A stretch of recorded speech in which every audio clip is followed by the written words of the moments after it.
starting with the class. Hello and welcome everybody. A very good evening. Today we are starting with a new chapter, that is electrolysis. Electrolysis is a very important chapter from class 10th point of view and from JEE and NEET level point of view as well, because it's a very important chapter in the upcoming classes. So let's begin with the chapter. Electrolysis. Electrolysis, as the word suggests, it's something related with electricity. So what does this mean? Electrolysis is actually the process in which a compound is there and you pass electricity. Okay, we guessed that right, that electricity is related to this topic. So we'll just take a compound and we'll pass electricity through it. Okay, and then what will happen? The chemical compound will break. So that's the magic. Let's see an example. If we take NaCl, that is sodium chloride, okay, and we pass electricity to it, we have passed electricity. I'll just make a electricity sign like this. Okay, okay, and then it will convert into Na plus Cl minus. So have you seen the magic? And there is much more which happens in this. Okay, it's not this much only, there's much more which happens behind this. Let's dive into this chapter. So what is electrolysis? As I told you just now, it is the decomposition, means the breakdown. Decomposition means the breakdown of a chemical compound. Like I told you the example of NaCl, which actually we call as an electrolyte. So what is an electrolyte? First of all, we'll discuss that also. So in aqueous or molten state by direct current, okay, that is DC current, okay, in a battery. So let's now simplify the definition. What is this? If we take a compound and we pass electricity through it, then what we'll get? The decomposition of the compound will happen. It will decompose into its constituent ions, that is Na plus and Cl minus, for example. Okay, and this is only known as electrolysis, and the current we used was a direct current. So let's put it into a definition.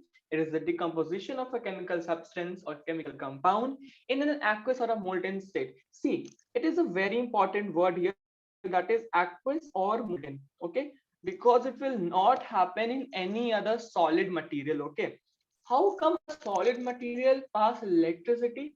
You can imagine na, that the bonds will not break, because in solid there is a very strong electrostatic bond, isn't it? There is na. So that is what we are talking about just now. Now let's discuss what is an electrolyte. So in this example, we took NaCl as the electrolyte. The chemical compound which we use is actually the electrolyte. So electrolyte, as I just told you, what should it be?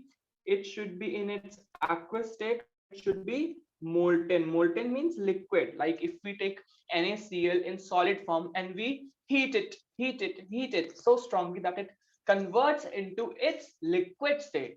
Okay, that is known as the molten state. So it is a type of chemical compound which is aqueous or in molten state, that allows the passage of electric current in molten or aqueous state and decompose into ions. That can decompose into ions. Okay, it is not something which is not able to conduct electricity. Like if we take the example of distilled water. Distilled water is what? It's not having any ions, isn't it? Is it having any ions? Tell me first. No, right? So it's not having any ions. So just give next time.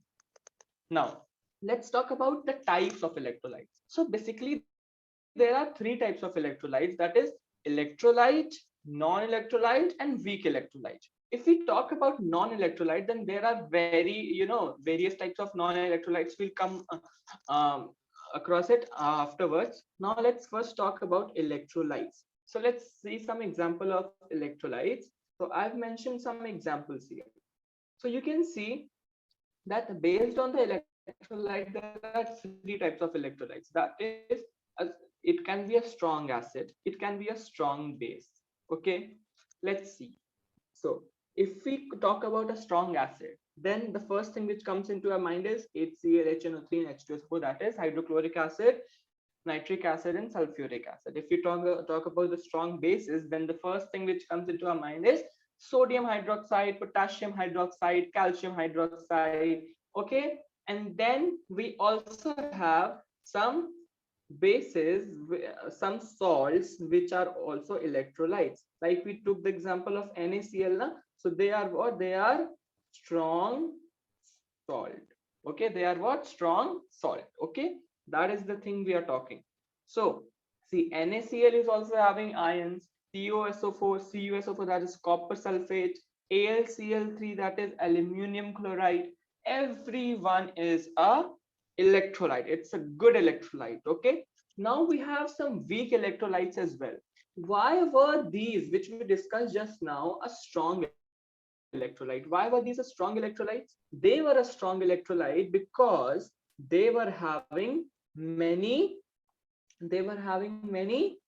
ions inside them, right? They were having many ions inside them. But if we talk about some of the organic compounds, like if you take the examples, let me just highlight these, then I'll tell. Okay, let's just take the example of acetic acid, CH3COH. It is what? It is an organic acid. We all know that in this compound, only one hydrogen, that is at the last, is free. Okay, only the last hydrogen is free. That means it is not having many ions, isn't it? So it will be what? It will be a weak electrolyte, isn't it? We studied this in chapter of acid, bases, and salts as well, because this is a weak acid, right? So in this as well, only one hydrogen ion can be ionized or utilized for the conduction of electricity, right? So that is the point here. Now let's talk about some non-electrolytes. We are done with electrolytes, the type of electrolyte that can be strong electrolyte base, strong electrolyte acid, and strong electrolyte salts. Then we talked about some weak electrolytes like the organic ones, acetic acid and formic acid. Next, we are moving on to non-electrolytes. What are non-electrolytes? Non-electrolytes are the type of electrolytes which allow electric current, do not allow, okay, which do not allow electric current in a molten or aqueous state. Okay, so these are what? These are non-electrolytes. Let's write it there. These are non-electrolytes. Okay, let's take some examples. If we take the example of distilled water, that's a very common example. Why is it a non-electrolyte? We all know that the distilled water is not having any ions. Okay, it is totally neutral. It will not conduct electricity. Same goes for urea as well. It's urea here. Urea is also a non-electrolyte. And then we come across this sugar. Sugar is also non-electrolyte. Okay, C6H12O6, that is sugar, is also a non-electrolyte. It does not conduct electricity. Okay, now if we want to just know by an experiment that is it a strong electrolyte, a weak electrolyte, or a non-electrolyte, how can we do that? We can just take the full electrolytic setup. That is, I'll just tell you what it is in the further slides. Just take it as an example.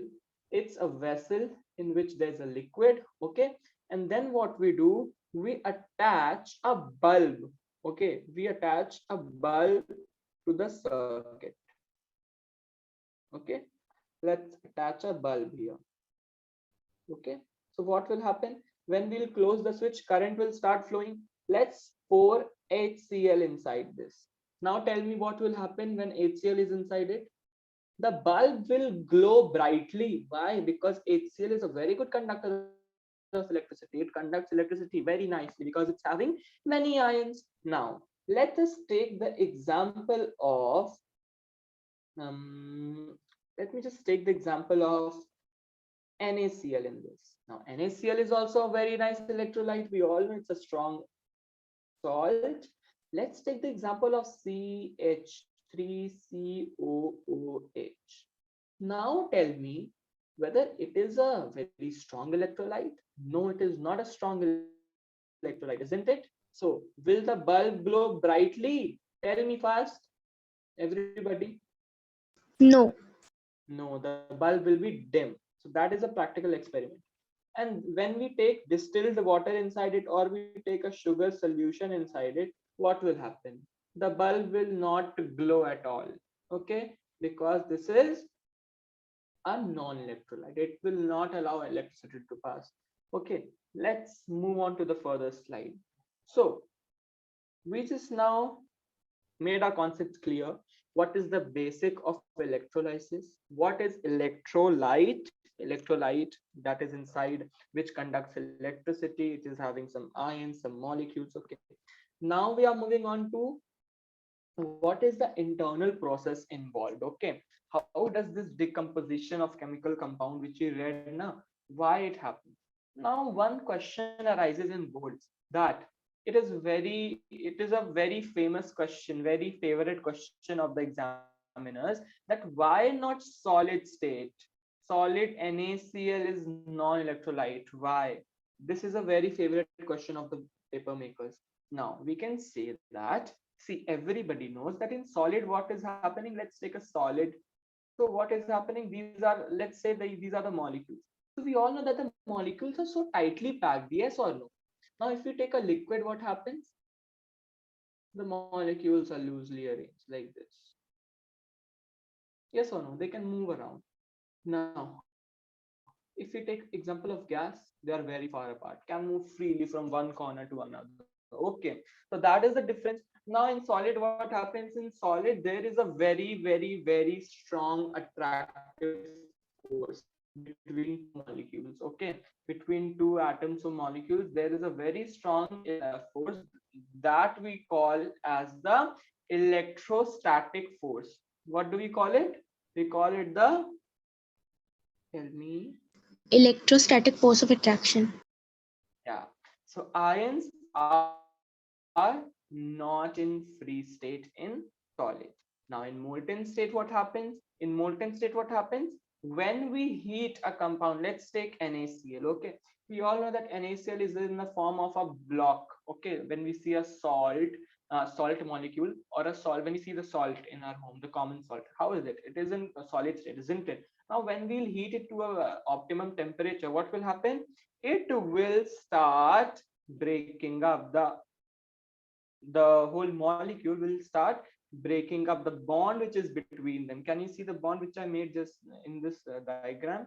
Can you see the bond? These dotted lines are the bonds. Okay, the bond is breaking. So break of bond is happening in the formation of ions, and start conducting. Okay, now see what's happening here. Ions are being formed. Just now, what was it? Before breaking down, it was just NaCl. It was a neutral thing. Okay, but now what's happening?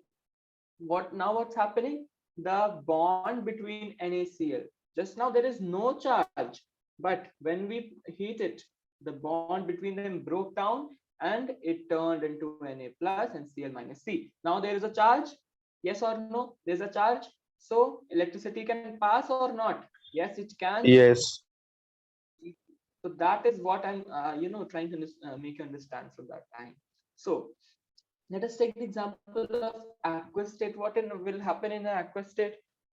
Immediately, let's take a beaker in which water is filled. Okay, immediately when we added this NaCl inside it, it was in solid. When we added it, immediately it dissociated Na and Cl, Na plus and Cl minus. Okay, see, they both got dissociated immediately.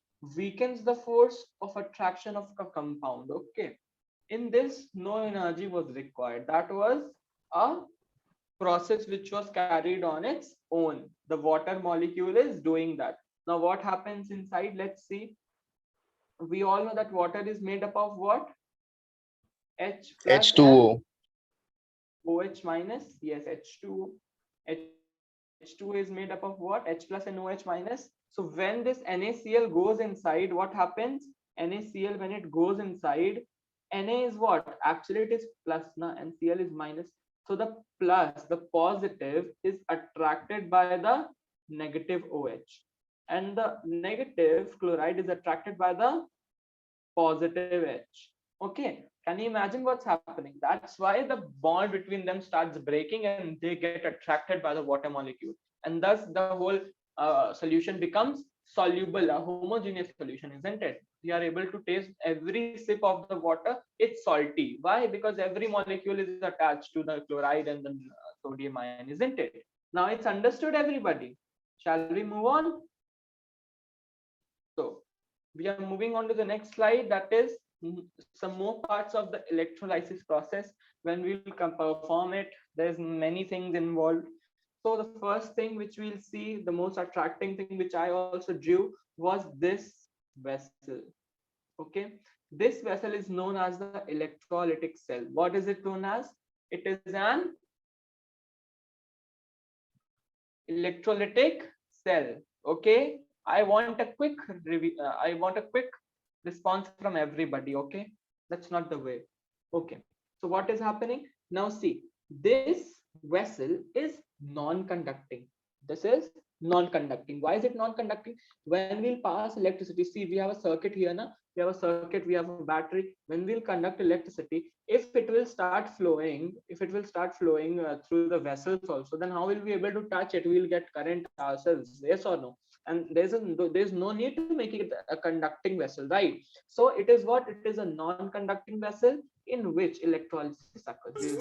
This container is actually known as the electrolytic cell. Okay, let's talk about these two rods which we see here. Can you see these two rods? Yes. Shall we discuss about them? So these two rods are actually known as, just a minute, this blunder always happens.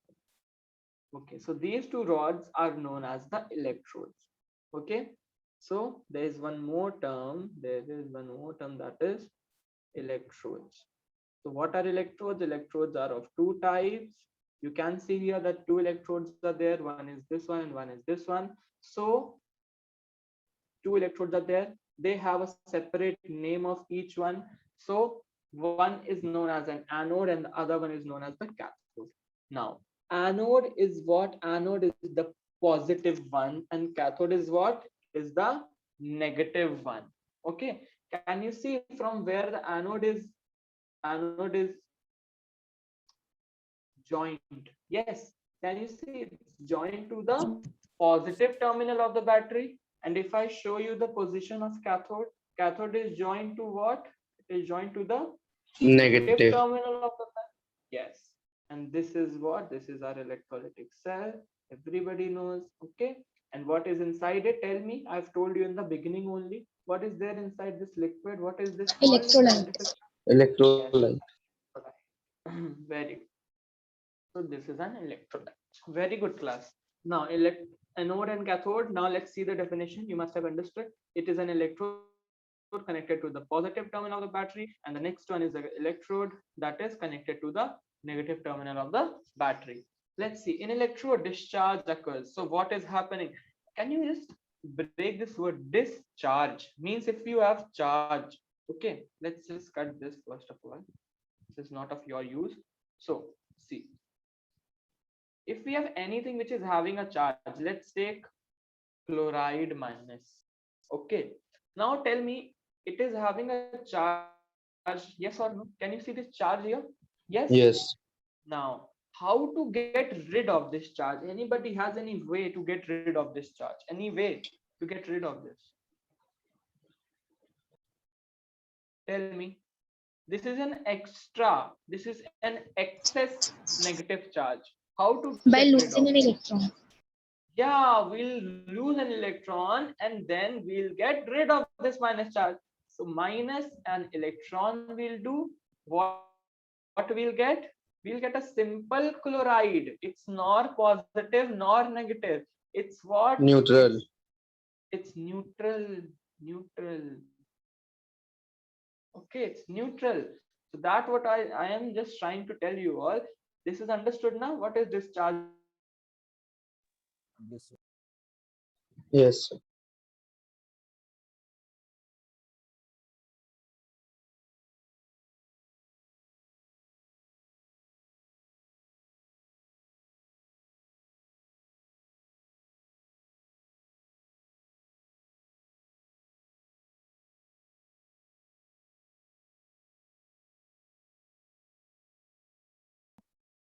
So an example of this is, let's take the example of an ion which is positively charged. Let's name that ion as A, or it's positively charged. So now to make it negative, what will we do? So if we see the charge, what is happening? One extra positive charge is there, means there is a scarcity, there is a a vacancy left for one electron, isn't it? If we give it one electron, then this extra positive charge will disappear. There will be no negative, there will be no positive charge, yes or no? It will convert into A plus nor A minus, it will just be A, and that is what? That is neutral. Okay, let's talk about this one. B minus, what will it be? We can see here what is the extra thing happening. This excess negative charge there, let's remove it by minus an electron. What will we do? It will just be B now. That is also neutral. Done? Is it clear? So I'm moving on to the next slide now. So that was all for the electrolytic cell and the electrodes. Let's move on to some examples.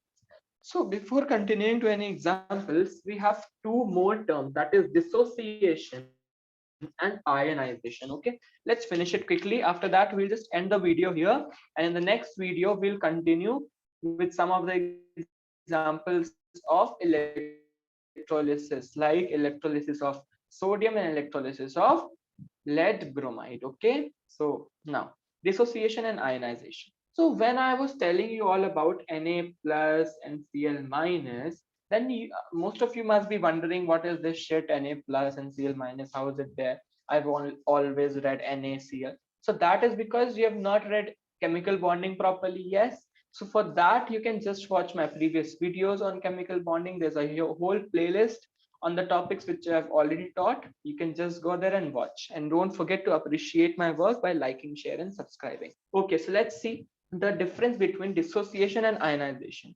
So dissociation is what is in dissociation is that, let's take an example of NaCl only. In NaCl, we all know that it's already having, it's an ionic compound, it's already having a plus and a minus charge, isn't it? So what is happening in this? In this, the ions are already present.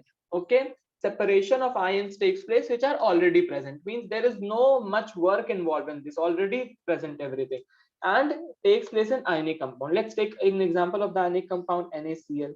NaCl, this is already having ions, already ions are present, so it will just Na plus and Cl minus, it will just break down into them. Now let's take the examples of the next, that is the formation of ions in this takes place, means there are no ions which are already present in ionization. Okay, we have always used the word ionization in NaCl also. That's a wrong term. We should use dissociation of sodium chloride. Okay, that's a wrong term. Now take care of that. So formation of ions takes place in this. That means ions are not already present, not already present. Okay, this writing is quite bad. Okay, next takes place in covalent compound. Let's take an example of covalent compound HCl. How does this chemical bonding helps? Again, I'm suggesting you to watch the video on chemical bonding. So H and Cl, it's bonded like this. This is called a single bond. Okay, so we can see no charge on this now, but when we heat it, or when we make it into an aqueous solution, okay, what happens? It dissociates into H and Cl. Okay, it ionizes into H and Cl, and H is having a slightly positive charge and Cl is having a slightly negative charge. Why? Because Cl is more electronegative. It attracts the hydrogen electron towards it. Okay, so that was all for this video. In the next video, we'll be continuing the same topic, and we'll be talking about some of the examples of electrolysis. Thank you for watching. Please don't forget to like, share and subscribe, and please share this video amongst your ICSE friends. Thank you.